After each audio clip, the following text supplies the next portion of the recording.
This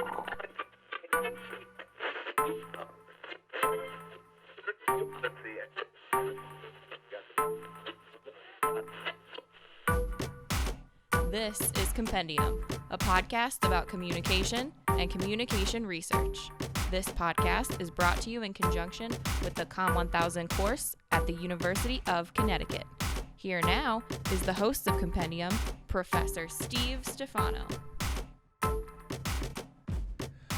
Hello, everybody, and welcome back to a new sequence of episodes for Compendium. It has been a while. I, as always, am Professor Steve Stifano, but I want to point out that a few things will be changing here as we start up the podcast again for a whole new slate of episodes. Perhaps the biggest change is that I am bringing on a co-host. Christine Gilbert is one of our graduate students in the Department of Communication.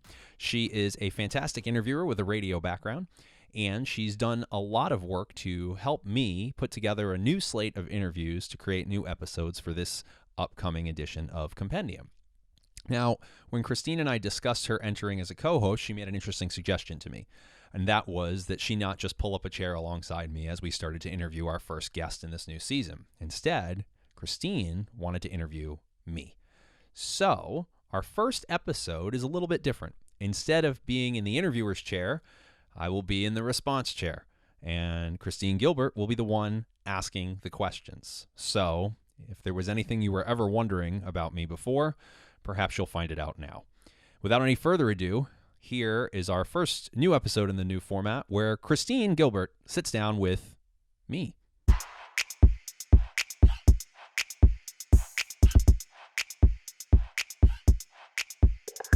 All right, everyone. So welcome to Compendium, here with Professor Steve Stifano, who you are all very familiar with. So I'm going to start it right off the bat with some questions about information we do not know about him. So first, Professor Stifano, where were you born? I was born in Providence, Rhode Island, in a snowstorm, I might add. A snowstorm, that sounds like quite a way to enter the world.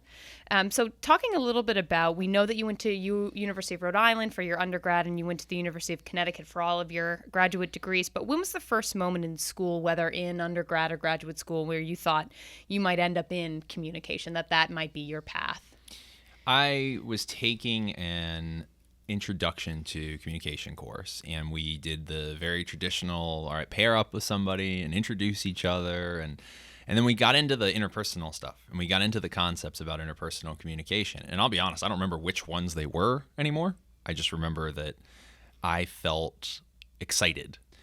And meanwhile, I was completely a tech geek. So I had every possible toy you could think of. I had been playing video games my entire life. I had been working with graphics editing, and I had done digital layout, and I had started doing video work in high school. And so the idea that there was a field where I could talk about and learn how people think and how people feel and what makes people tick, while also being able to do all this tech and media stuff, I was pretty much sold. And then I went and sat down and had a conversation with a professor, because I took a gender and communication course, and I said, so if I really wanted to do this, what would that look like? And she walked me through it, and then she said, what do you mean by doing this? And and she kind of asked me about all the pieces of that puzzle, and I said, I want your job. I want to be a professor. and so I was a junior in college, and I knew I wanted to be a professor, but it probably wasn't for another 5 years before I was no longer full of it and realized I actually knew I wanted to be a professor. So it sounds like communication was a good combination of interests. So technology you were able to focus on, as well as kind of the interpersonal connection. So it sounded almost inevitable that you would end up doing what you're doing today. Was the progression as smooth as that? No. Never is. No, it wasn't, because the work I really truly enjoy doing is scattered across the field. So for the same reasons that it was exciting to get into comm, I was a little challenged when it came to doing the work in graduate school and beyond, because one of the things that we focus on when you get into graduate school is, well, what aspect of the field are you interested in? Or how are you going to brand yourself on the job market, is a question we ask our grad students, because you can't just say, well, I like all of communication and be a communication professor. You've got to specialize, which is why our professors teach different courses. And it was difficult to say, well, I like the inner psychology and I like media and I want to study film. And I also really like event planning and coordinating and managing people and how systems work. I sounded like I didn't know what I liked. And so that was a challenge. Yeah, that's fair. So you did your undergrad at the University of Rhode Island, Mm-hmm. and you went right from Rhode Island to the University of Connecticut. So how did you make that decision in terms of where you wanted to go to graduate school? Did you kind of have the flexibility that you wanted, or what other aspects were important in choosing? So one of the things that was important to me, I was a Rhode Island kid through and through, and I wanted to go somewhere that was close to home. Family was a factor. Being close to my family, both personally and geographically, was a factor. And also, UConn offered a really nice package. And, and I think for students listening, that's something that, graduate school often comes with offers of, we'll pay your tuition and we'll get you a job. And the opportunity to do that when I knew that the job could very well be teaching, which is what I wanted to do, that was really, really enticing. So that was one of the biggest kickers. I would say I probably didn't know as much about the program as I ought to have, but I was also 22 years old and, trying to figure things out. Yeah, that's fair. So once you got to graduate school, you did all 5 years here, so got your master's in 2, finished up with the PhD. Was the process at all, were there any points in that timeline that were either reinforced what you were doing or really challenged you? I know you mentioned previously that, it certainly was difficult to narrow down interests, and the academia doesn't really allow you to have that broad interest. But so what was graduate school like for you? Grad school was a rude awakening in probably the third or fourth month, in the sense that we were doing a lot of, and it's funny because I teach courses in this stuff now, and I love this stuff now, but we were doing a lot of quantitative research, and my conception of communication was all making messages and reaching people and talking to people and learning how people work. It wasn't statistics. And I was one of those students that came into a grad program and had to be reminded, this is a social science communication program. We're going to do science. You're going to focus on the scientific method. And when it didn't perfectly jive with what I was hoping or thinking in my head, what I had built up, what I'm going to do in grad school to be, it was a challenge. And that required me to dig in a little bit deeper. It required me to say, okay, do I want to cut and run? Is there something else I'd rather be doing? Or is this something I can adapt and adjust to and find a way to love? And it wasn't long after that I did find ways to love it. And now I am by no means a mathematician, but when it comes to teaching the basic statistics and methodology and using them in my work, I love it.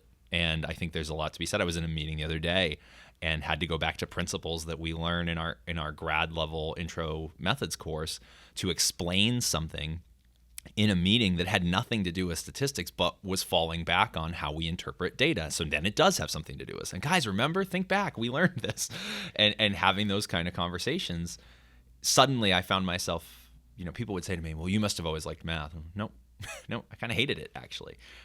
So I think sometimes if you love enough of it and you're open to learning from it, you will incorporate the other experiences. I don't think a good grad program, or really any educational experience, should be something where you just get exactly what you were expecting. You should be pushed out of your comfort zone to a large degree at times. Yeah, and it feels good to be reassured that not everyone in this field is in love with math. So that certainly shouldn't be a barrier for people thinking about communication. No, definitely not. So I'd like to talk a little bit about, I think one of the things that makes you really unique in this department in a really good way is you've essentially built the production classes that we have. So students can take narrative film, they can take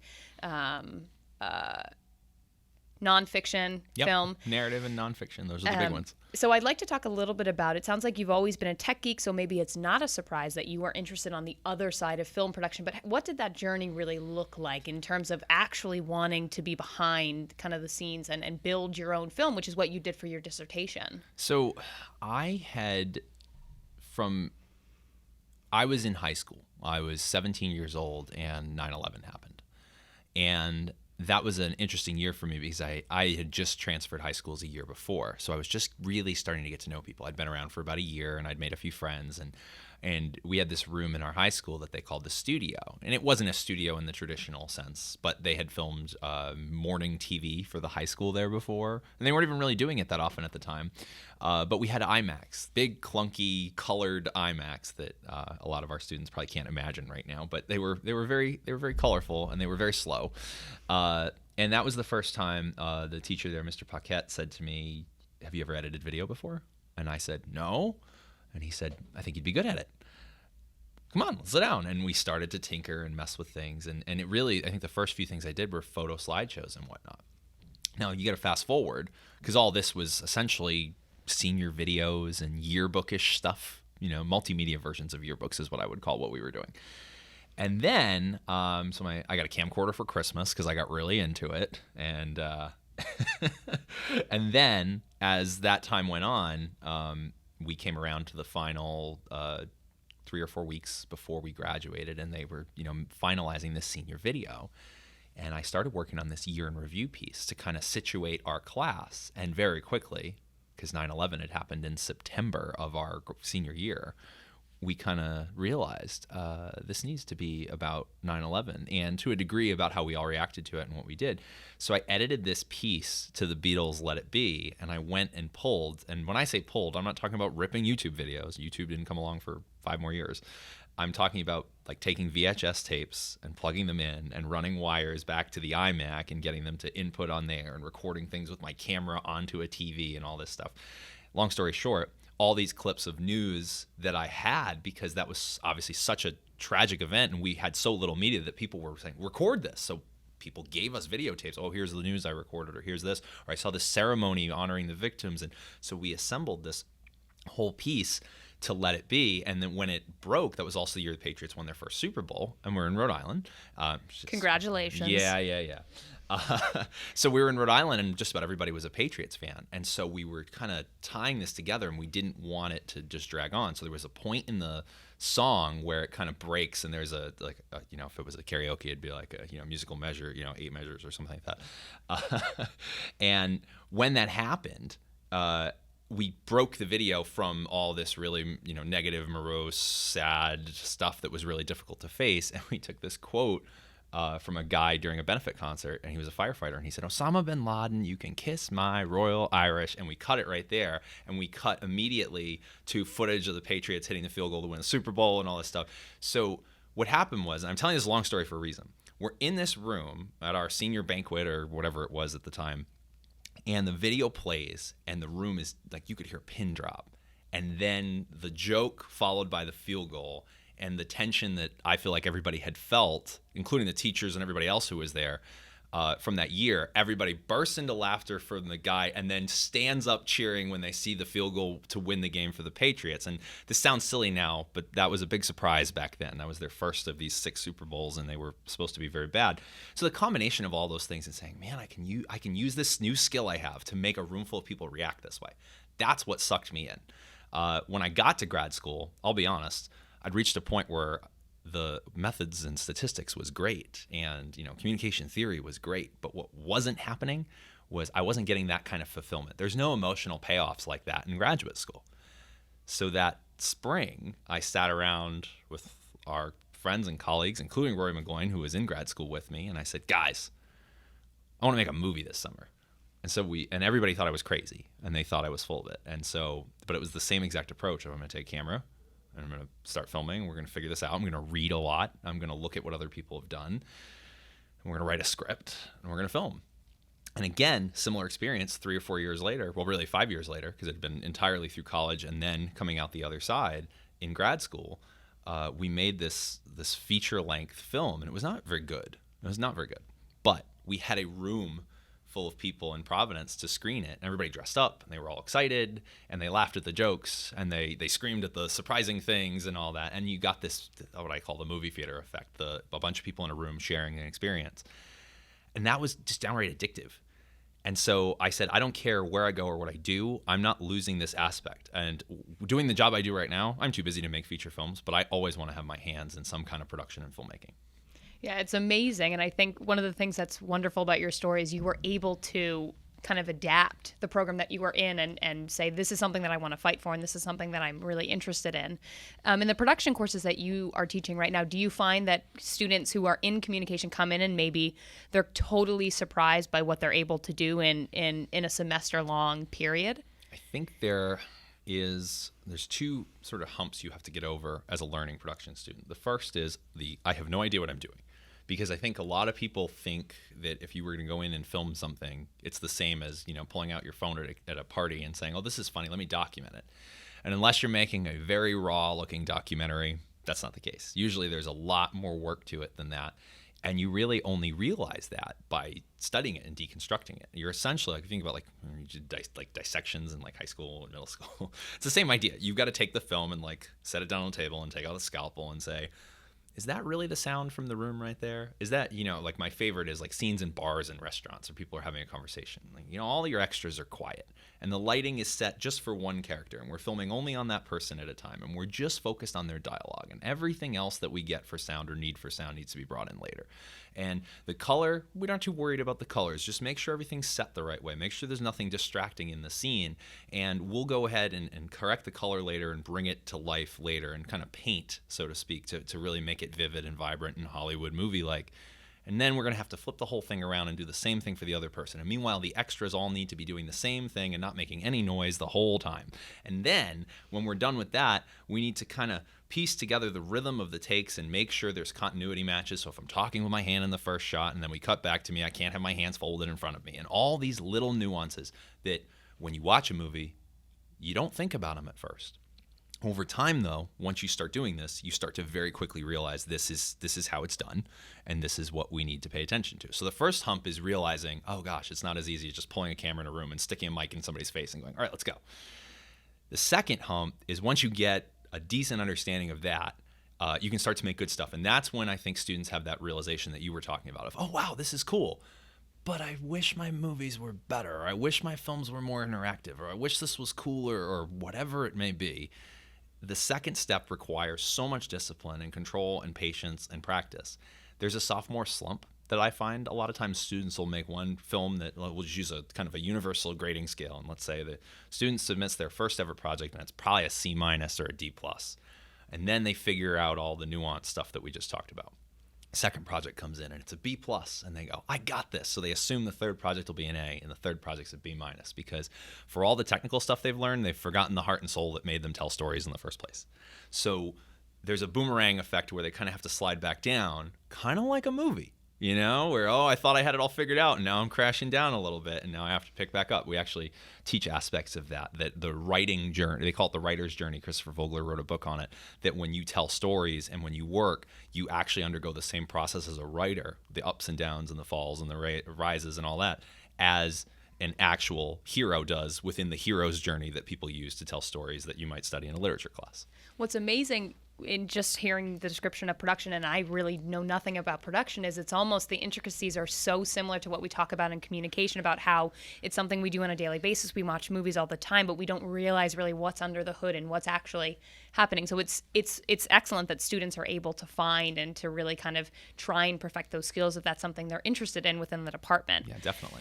So I'd like to talk a little bit more about something more traditionally communication related, so emotion. So your PhD advisor was Dr. Ross Buck, who we'll talk about a little bit later in the semester, and he is the creator of the developmental interactionist theory, which talks about the pivotal role that emotion plays in communication regardless of whether we're aware of it or not. So I'd like to hear a little bit about, so maybe it seems like an inherent connection with film and emotion and really telling stories and narrative structures, but how did you get kind of into emotional communication and that type of research that you're still doing today? So I was taking Dr. Buck's class in my third semester of grad school, which is coincidentally right at the point when I was starting to say, am I sure that, because also I was a third semester master's student, and if you're going to continue from a master's into a PhD, that would be the time at which you declare and apply for the PhD program. So at the same time, we had just finished filming the not so great film that I made with all the graduate students over the summer. which was called Misdirection. And no, you can't find it online, so don't even try. I was going to try. We had just finished production on that, but we hadn't done much of post-production. I was still editing it and putting it together. So I'm sitting there with three things in motion. Dr. Buck is standing at the front of the room at 6 o'clock on Wednesday nights, talking at length about human emotion and how there is a fundamental difference between what we can simplify for now to say is our instincts and our natural reactions and our natural communicative systems to keep us alive and keep us functioning, and all the symbolic stuff that we come up with and means of creating and crafting messages that we spend most of our time focusing on. And so he's teaching this, and I'm going, this is pretty cool. And then on one part of my head, I'm going, do I really want to do this? And on the other part of my head, I'm going, I really need to edit this movie. And it was the perfect fusion of three things at one time, because it forced me to revisit the work I was doing. And I was taking a class with Dr. Leslie Snyder called Theory Construction. And the Theory Construction course pushes you to develop your arguments. And I was trying to say that film is a way that people communicate. And that's all I had, because I just started with this. And she was saying, how? Why? I'm confused. What are you getting at? Where are you referencing? And I kind of had one of those moments where you throw your hands up in the air and you got to go back to the drawing board and say, I'm not doing this right, apparently. You know, you're not even sure. You just go, apparently I'm not doing this right. And I'm sure that students listening to this have had that moment writing a paper or, you know, revising an article or a submission or whatever it may be. So I kind of go back and I started rereading the film theory stuff to see if I could make the arguments that there was some connection. And the film theory people are talking about these different ways that there's an emotional connection and a deep emotional investment, but they're not talking about communication. They're never saying the word communication. They're also talking about all the stuff you might learn in English class, plot and structure and story and character development and all of this. And they're talking about them very differently. And you've got these psychoanalytic film theorists who are talking all about how there's a compulsion in the audience to sit and share and join in an act together. And it's deeper than thinking about the story. It's we're here together to watch this, to be sucked into it. Even the setting, a single point of light on the screen in a dark room that everybody focuses on.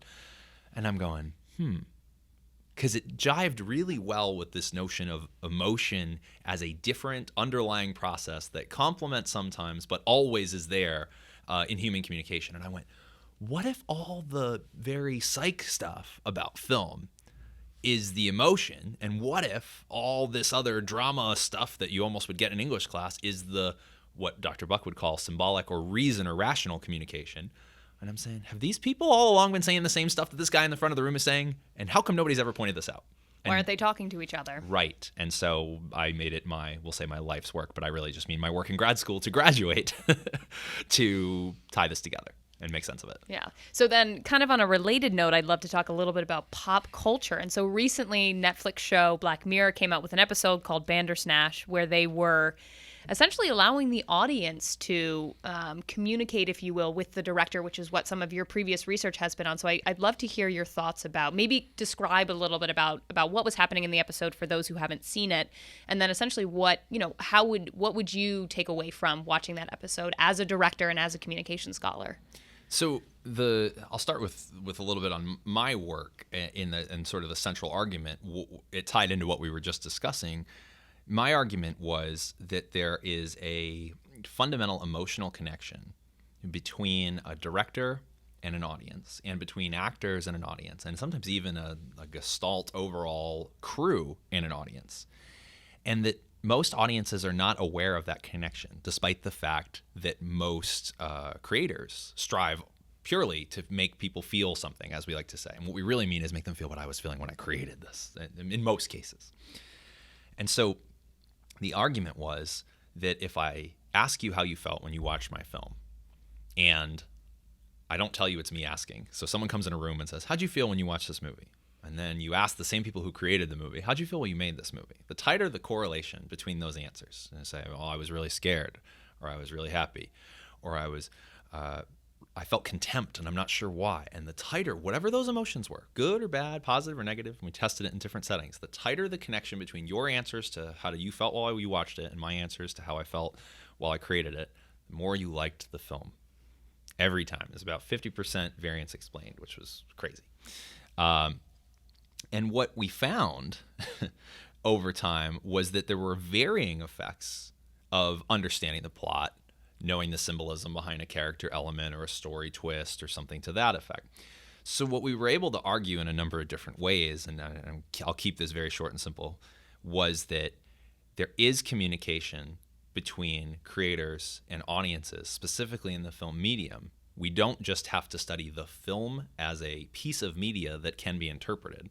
And we don't just have to study the filmmaker as a creator that has intention for what did he mean by this. We can actually look at the match between intention and interpretation and use it as a variable to predict how people enjoy or don't enjoy films. And we did it with all different sorts of manipulations with actors. And, if an actor did something immoral and you better connected with the actor's emotions, not even knowing that the actor filled out the same survey that you filled out, you were less likely to sentence him to a prison sentence for his crimes.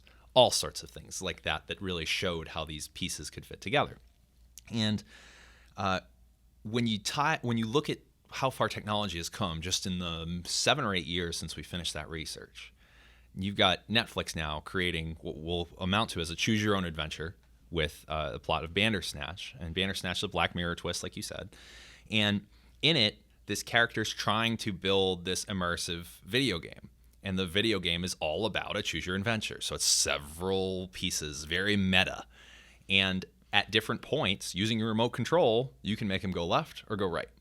So what's interesting about this, and I'm saying that very broadly, but sometimes go left or go right is, have a violent outburst at this person or walk the other way.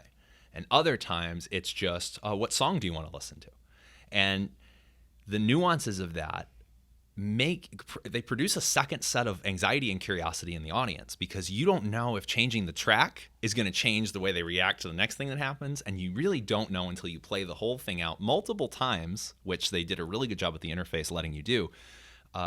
You don't really know how much each choice matters. And there are a number of ways you could interpret it and say, well, at the end of the day, one way or another, certain things were going to occur.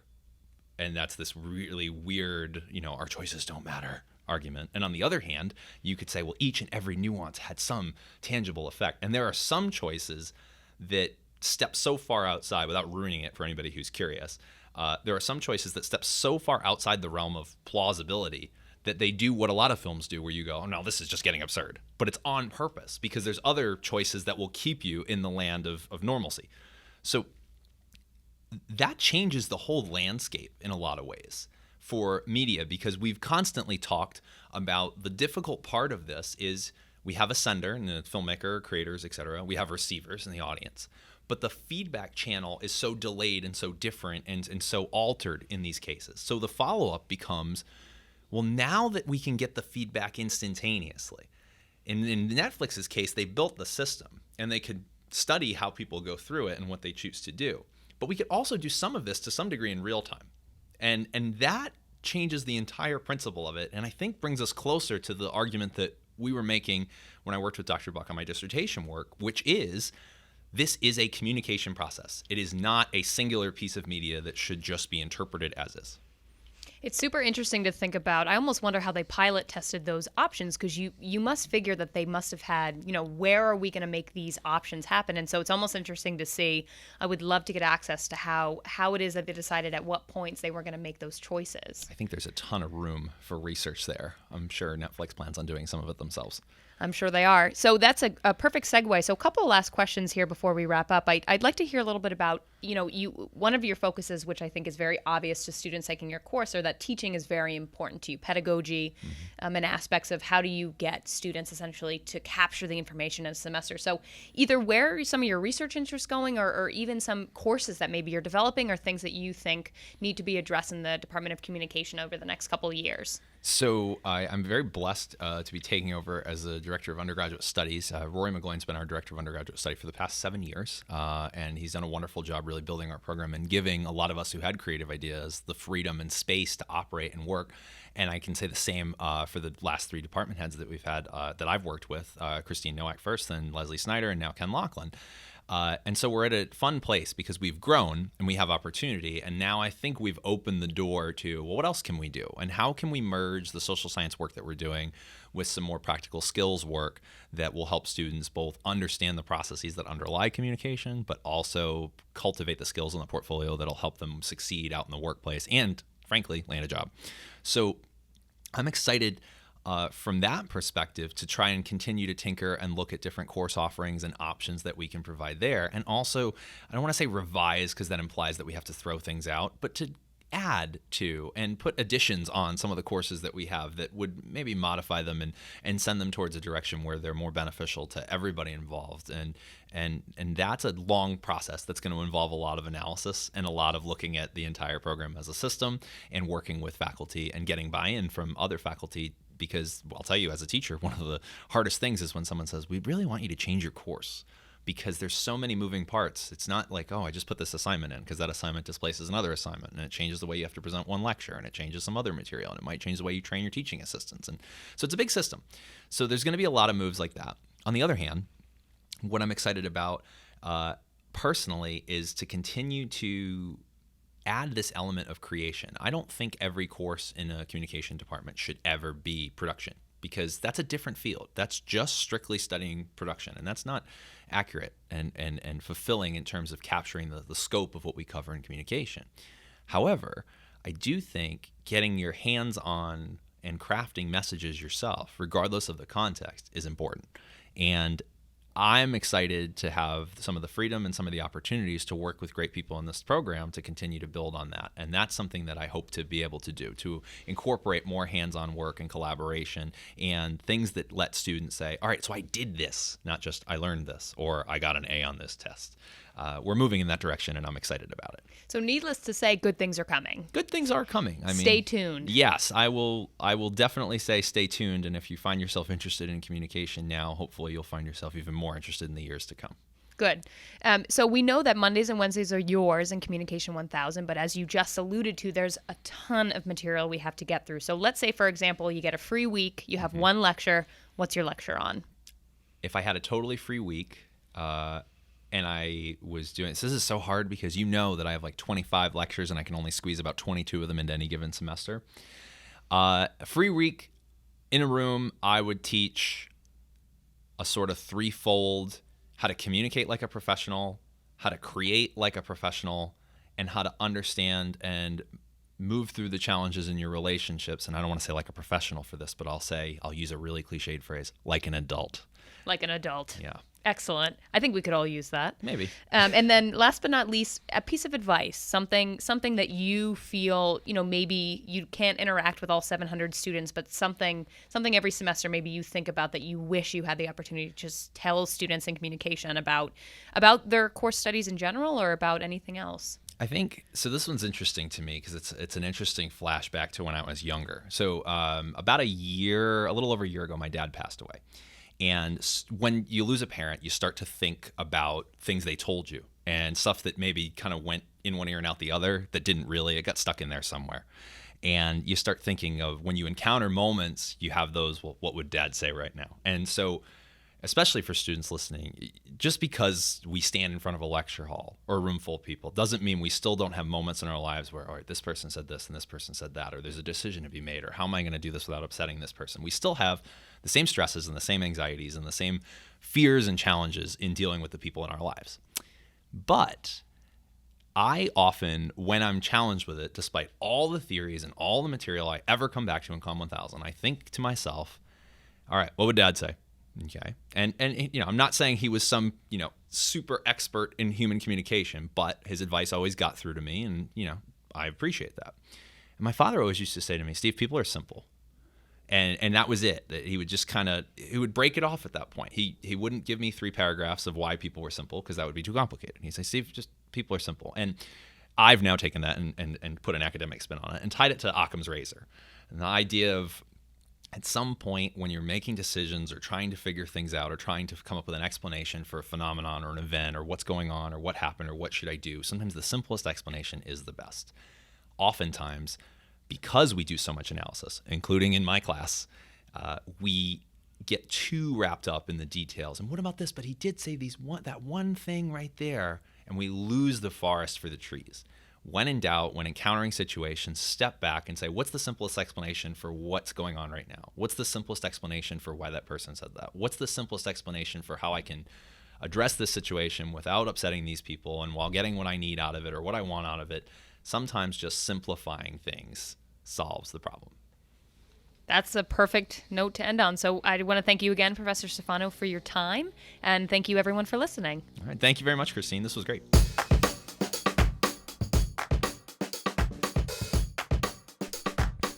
So there you have it, Christine Gilbert, our new co-host, sitting down with me as her way of introducing herself to the program as an interviewer. From this point forward, Christine and I will be sitting down together with a new guest for each and every episode of Compendium, and we hope you'll be around to listen to those interviews. I promise some of them that we've already recorded are really interesting. So thank you once again for listening, and we will see you back here next time on Compendium. The views expressed in this podcast are those of the hosts and their guests. They do not reflect the views of the University of Connecticut or the Yukon Department of Communication.